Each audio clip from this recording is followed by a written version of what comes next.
हसन मुर्तज़ा साहब, आने वाले दिनों में और खासतौर पे साइफर को लेकर आपको लग रहा है कि मजीद मुश्किलात में इजाफा होगा?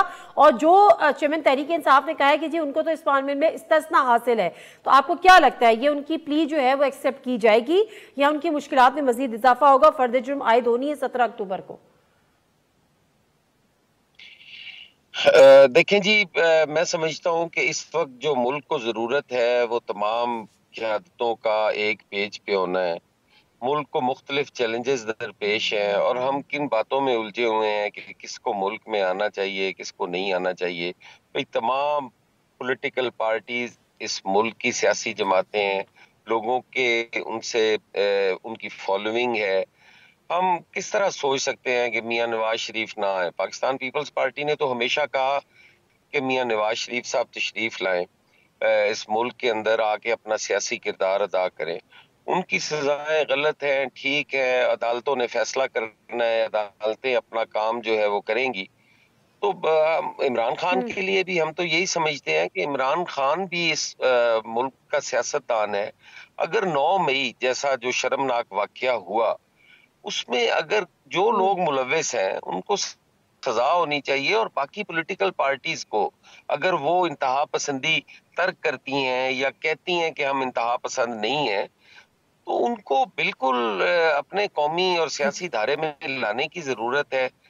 किस तरीके से आप कर सकते हैं भी किसी भी एक जमात को आप दीवार के साथ लगा दें और दूसरी जमातों को आप खुला आजादाना इलेक्शन लड़ने की हाँ, लेकिन हसन मुर्तज़ा साहब माजरत के साथ ये बात आपकी हुकूमत से निकल के तो आप बड़ी गुडी गुडी बात कर रहे हैं, लेकिन जब ऐसी हुकूमत का जब आप हिस्सा थे और जब पीडीएम की और आपकी इत्तेहादियों की हुकूमत थी, उस वक्त भी तमाम ही पॉलिटिकल एक्टिविटीज पर इसी तरह से पाबंदी थी पीटीआई की। उससे तो आपने आवाज नहीं उठाई, उससे तो आपने कोई कोशिश नहीं की, चाहे वो सिंध हो, चाहे वो उनकी रैली हो। सिंध में आपकी हुकूमत थी, तब भी वहां पे गिरफ्तारियां होती थी और लोगों को उठा लिया जाता था कि जी आपने जी।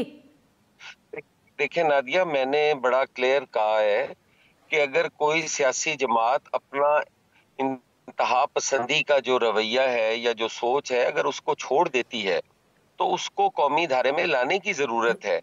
मैंने ये तो नहीं कहा कि आप एक तरफ इंतहा पसंदी करते रहें, एक तरफ मुल्की अमलाक जलाते रहें, शोहदा की यादगारें तोड़ते रहें, पाक फौज जो हमारी सरहदों की हिफाजत करती है आप उनके साथ गालम गलोच करते रहें, और फिर आप कहें कि मैं एक सियासी मेरा किरदार और हैसियत है। और मैंने तो पहले आपसे ये बात कही है कि अगर 9 मई जैसे शर्मनाक वाकयात में उनको जो अदालतें सजा देती हैं उनको सजा मिलनी चाहिए जो गुनहगार हैं, और जो नहीं है मैं भी आपसे यही बात तो कह रही हूँ। सियासत करनी चाहिए। मैं जरा फिरदौस आशिक अवान साहबा की तरफ जाऊंगी हसन मुर्तज़ा साहब, लेकिन मैं यही बात कर रही हूँ।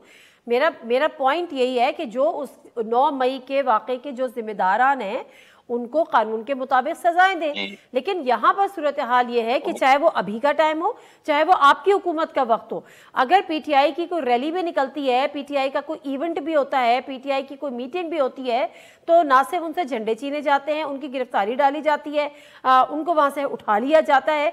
तो ये तो होता रहा है। मैं उनकी बात नहीं कर रही जो 9 मई के वाकयात के जिम्मेदार हैं, मैं अदरवाइज भी बात कर रही हूँ। तो जो रैलियां उसका तसलसल थी, जो रैलियां उसका तसलसल थी, वो तो तसलसल है, उनको कैसे आप कर सकते हैं कि इग्नोर कर दिया जाए?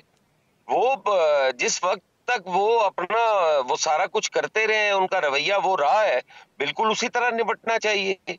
लेकिन जब अगर कोई आदमी बेगुनाह है उसमें, आप देखें ना कि सियासी कायदीन को एक प्रेस कॉन्फ्रेंस करके और उनको आप माफी दे देते हैं, और कारकुनों को आप रगड़ा लगा रहे हो और कहें कि जी ये 9 मई के वाकयात में मुलव्विस हैं।